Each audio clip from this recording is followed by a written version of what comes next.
Thank you all for your appearance here today. Congratulations on your nominations.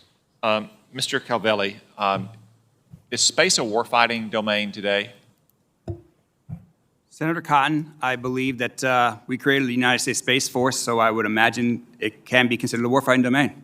Yeah, I think that's right, and I think the fact that we created it might suggest that we're a little bit behind the curve when it comes to engaging in that domain relative to Russia and China.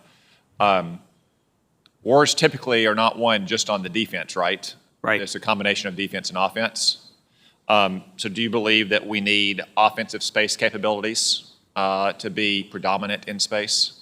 I believe we need whatever capability that we can get that's going to protect our assets. I think that a day without space would be a really bad day for our country, whether that's in peacetime or in crisis and conflict. We need to make sure our space assets are always available for our warfighters and for our nation. And it's fair to say that we depend on those space assets even more than does Russia or China, because we would be fighting away games against either of those countries, and they'd be fighting home games, right?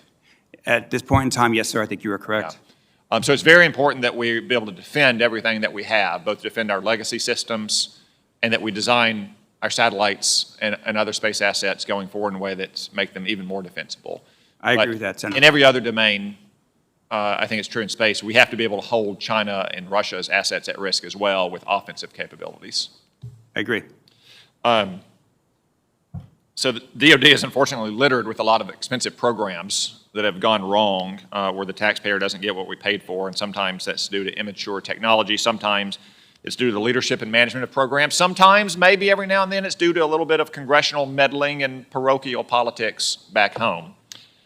But are you going to be willing to take a sharp eye looking at all the programs we have, and if necessary, to end programs that aren't performing and that are not delivering value for the taxpayer and the capabilities that our troopers need on the ground and in the air?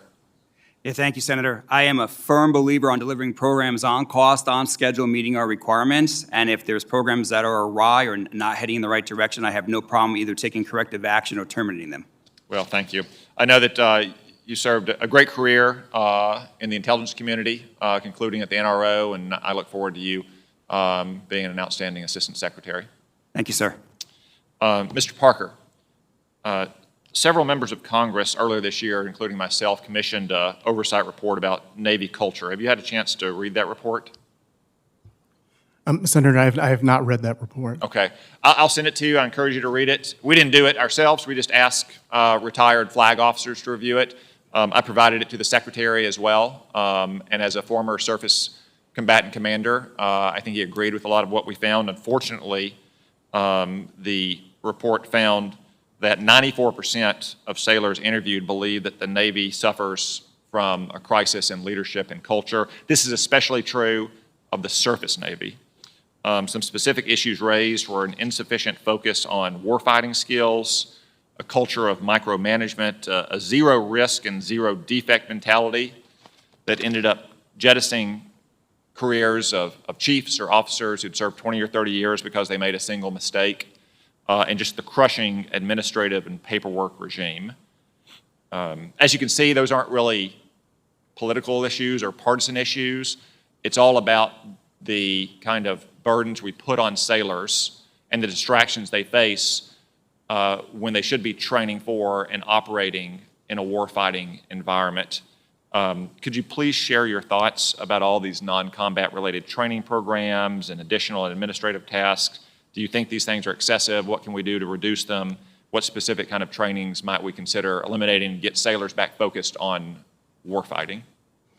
Senator, and thank you for your leadership on this issue, and I will review your report. I believe our surface warfare officers are absolutely critical to everything that the Navy needs to accomplish, and to readiness, and to the ability to have that worldwide deployable force. Issues of culture are deeply important in ensuring that our SWOs really have the ability to perform those duties and are best positioned to do so. I understand these are areas that the Navy is looking at very closely. in terms of talent management and the requirements on officers, as well as the manning piece, which I think is big as well, making sure there's adequate manning so that our officers can perform and they aren't overly fatigued. I agree with you on concerns with regard to a zero defect mentality. There are high standards that must be maintained, but there needs to be a balance because at the same time, everyone does make mistakes. So how do you really make that balance? But Senator, if confirmed, I will absolutely take these issues seriously and we'll work very closely with the Navy to help ensure we have the healthiest culture for our surface warfare officers. Right. Good, thank you. My time's expired, but why don't we connect after you've had about 90 days on the job and talk about what you've learned, what we can take forward. I mean, our young men and women, they join the Navy for excitement and danger and adventure, whether they grew up sailing in New England or they grew up in the mountains of Arkansas and never seen the oceans and want to get out and see the world. We don't want to PowerPoint them to death. We want them to be ready to fight and therefore deter the war of the future on the high seas. So maybe about 90 days after you're on the job, we'll have a check-in. I will be happy to do that, Senator. Thank you.